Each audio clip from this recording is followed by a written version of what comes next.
Do you want to learn more about how to use the camera app on the Samsung Galaxy S5?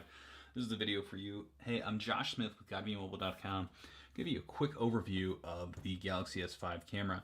Now, the one thing it has is a quick autofocus, so you can get very nice, Samsung claims 0.03 second focus, so it's real fast.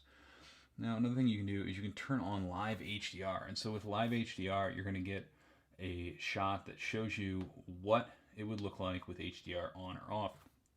Now, HDR will take a series of photos at once and basically combine them together so that you end up with a better looking image.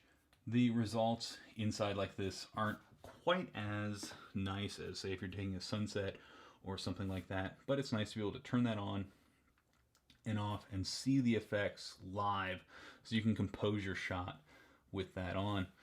Now, if we turn that back off, if we go over to mode, if you leave the phone on auto, it's going to pick the best mode out of everything. So for the most part, just leave it on auto. It's going to pick the right thing. If you're going to take a portrait, a close-up of someone, or a selfie, switch over to beauty face, and it's going to tone and tweak the camera so that you end up with something that looks really great, make you look maybe a little bit nicer than you do in real life.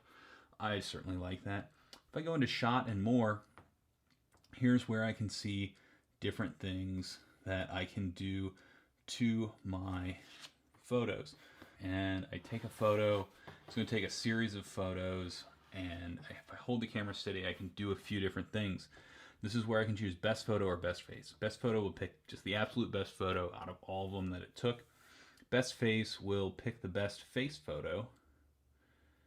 There's also a drama shot that can show movement. So if a kid is riding a bike or scoring a soccer goal, I can show 1, 2, 3, 4 different frames as one. Eraser. Say I'm taking a photo of friends in front of the Eiffel Tower or the biggest ball of twine in Kansas, and some goofball walks in the frame. If everything works out right, I can use eraser and pull him out of there. Panning shot down here at the bottom is really cool.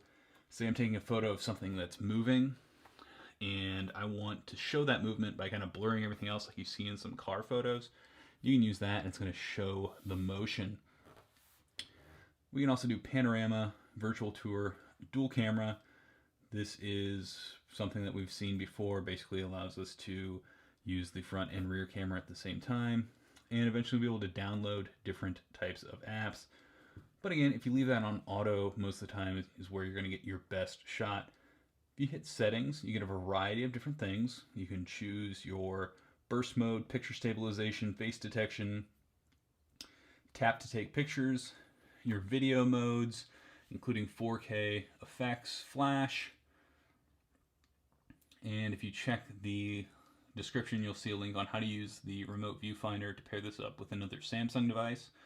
And I can change a couple different things. I can take pictures using my voice. I can say cheese or smile, and it'll take a picture. I can adjust the shutter sound. And if you turn face detection on, it's going to track your face. So that's a quick look at the variety of different modes on the Samsung Galaxy S5 camera. The camera is taking really fast pictures.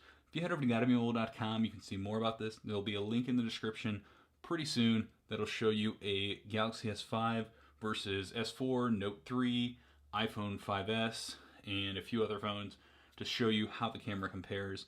There's also a link down there to the Galaxy S5 tips, tricks, and hidden features where you can see 50 ways that you can do more with your Galaxy S5.